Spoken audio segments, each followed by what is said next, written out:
Hey, welcome back here to Midday Kentucky. I was just telling Troy to get excited because this is a segment you'll enjoy as well. You know at home that I have a major sweet tooth. I'm always talking about how I'm dying to try all the popular dessert spots in town.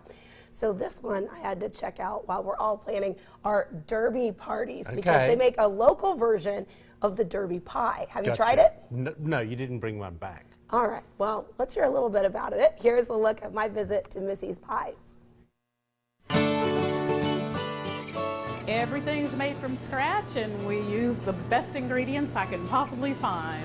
There's nothing like what Grandma used to make.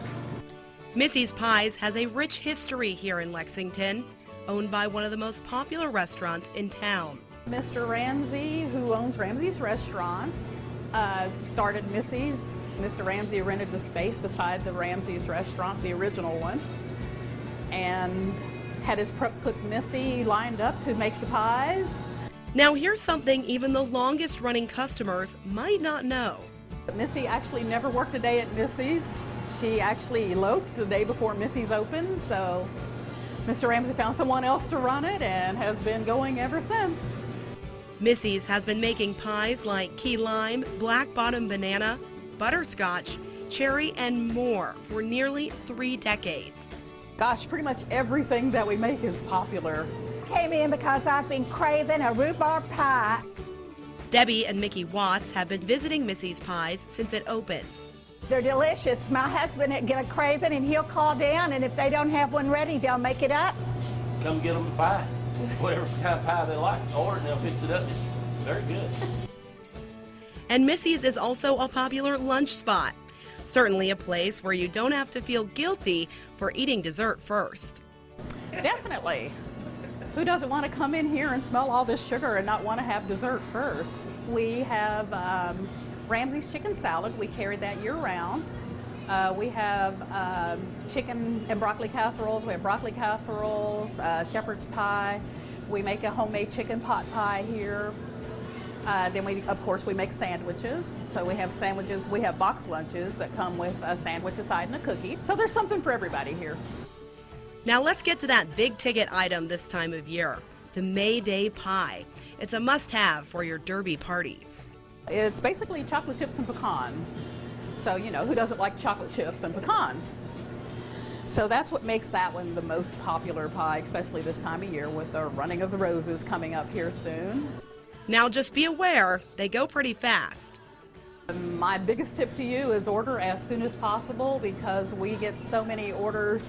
We'll probably make 500 for Derby Day alone. And those will be ordered, so you can't just walk in that day and expect to get a May Day pie because it just won't happen. All right, so without further ado, let's try this May Day pie. Really hope it lives up to all the hype. I have to say, from the chocolate to the pecans, this may be my favorite pie I have ever had. That's a piece of pie. Yeah, so of course, Troy, as I was saying, that's their local version of the Derby pie that's made Is it heavy? over in Louisville. Yeah, but can you believe they'll sell 500 of the May Day pies on Derby Day alone? No, they said order. They didn't, that's just the orders, not including the others that you would. Yeah, crazy. It's a delicious pie. Well, anyway, this got me thinking ahead to Derby, you know, coming up. So I thought I'd find some other fun facts and traditions that I wanted to share with you. So first, Troy, you know, when we were at Shakespeare and Company, we learned how to make the mint juleps. Oh, yeah. How many mint juleps do you think are sold at the actual race each year? 100,000? 120,000. You're pretty close. Oh, okay. I think. All right. Now, you might know this first part. Why is Derby referred to Actually, as I have no Run idea for the about Roses? that. Well, they get that rose-covered blanket at the end. Oh, of course. And my fun fact was, do you know how much that blanket weighs? Well, there was 400 roses, so I'd say, actually, I don't know. 40 pounds Oh, for that rose blanket. 100 pounds. And the last thing I wanted to ask you about these fancy hats. Do you know why we wear them? No. It actually started just to celebrate spring and to look fabulous. And I wanted to ask you, do you think men should wear derby hats? Most certainly not. That's Midday Kentucky, everyone. Back after this short break.